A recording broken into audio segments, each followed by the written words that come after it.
Hey!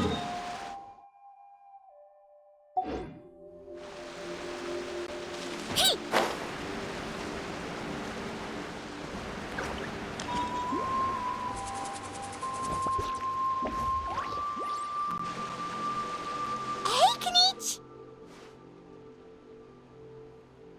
Hey yourselves.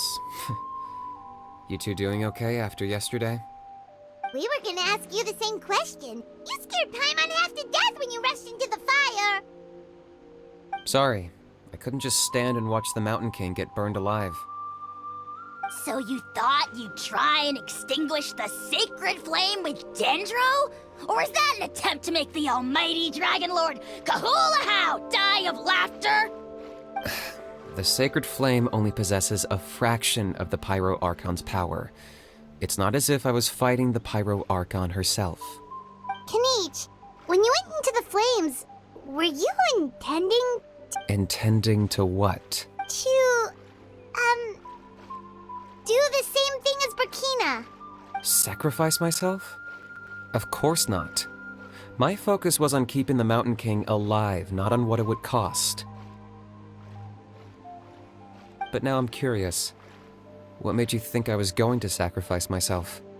Well, because everyone's saying the Turnfire is what saved the king last night. And Ponche's theory was that summoning the Turnfire is a tit-for-tat exchange, right? So, Paimon thought you decided to pay for it with your life. So you've heard that rumor too. I'm afraid I can't say for sure. What happened yesterday was a first for me too. Well, even if you don't know, there's probably no one in the world who does.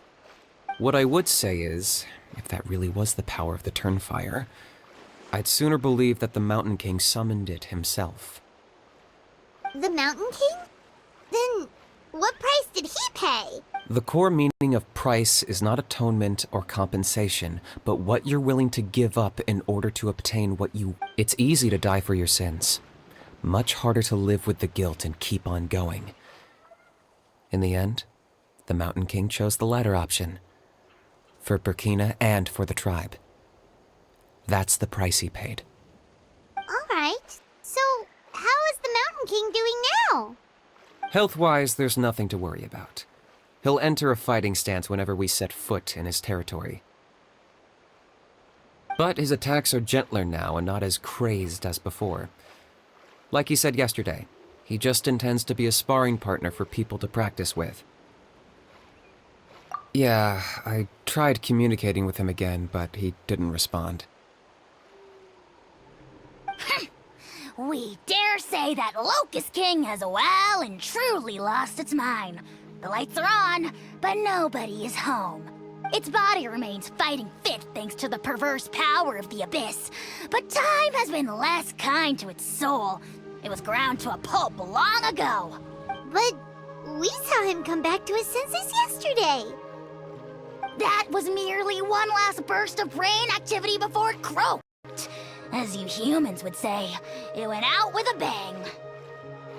Oh, come on! Stop being such a doomer. Paimon bets the Mountain King has finally let go of the tragedies of the past now, and is focusing on moving forward. That's why he doesn't have time to chat with us. He's too busy thinking about the future. Well, at least it means my fellow tribespeople can move forward now too.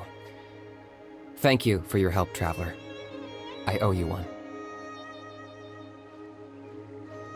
Yeah, that's right. You caught Enjo for us, remember? But he ended up being completely useless. It's not a fair trade if you lost out. That's on him. It's not your fault he's useless. Besides, we're friends now. You don't know us anything. Friends? But your friendship is an even more valuable gift. I can't in good conscience accept it for free. So, promise me, if you need anything in the future, you'll come to me. For you, I'll do anything.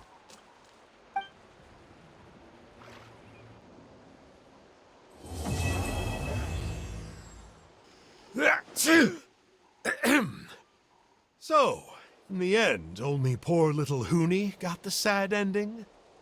Yeah, everyone's happy except me. First Nana, then my dad. Why does everyone in my family have to suffer? Huni, it'll be okay. Your dad will get better soon. Toba, you're my friend, so I shouldn't say this to your face. But it was all the Mountain King's fault. Huh? Now hold your horses, kiddo.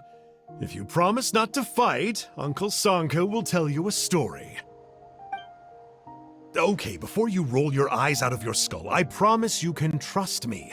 I almost got my eyebrows burned off by the Turnfire after last time. That's why I came back, to make it up to you. All right, I'll just get to the point. Do you know what Uncle Sanka loves the most about your people? What? Your extreme sports. Huh? On my first day here, I got hit by someone falling out of the sky. I believe you call it bungee jumping? It's a dangerous sport, to be sure, but the courage it took to make the jump impressed the heck out of me. So, I introduced myself to the jumper, we made friends, and I even helped treat her wounds. Oh, such a nice friend. Of course. Anyway, the good times didn't last, because I got captured by a powerful foe, so we had to part ways for a while. In the hands of the enemy, I was scorned, scolded, and nearly given away as a gift. Oh, it was so humiliating. A horrible experience to look back on. Why does Uncle Sanka always have to suffer, I thought. So I feel your pain, Huni. I was in the same position. But in the end, I made it through, and I left all of those painful memories in the past. I even managed to reunite with my friend. Is that it? The moral of the story is to look forward in life, right? Yeah, we've heard that one millions of times. Sorry, Uncle Sanka, but you're not cut out to be a teacher. Very smart, Huni, but not quite smart enough. What I'm trying to tell you is that after I reunited with my friend, I found her injuries were all healed, but she really missed her family. So, I thought you might like to see her too.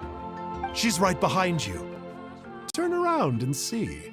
Another trick about not turning back? I'm not falling for that one again.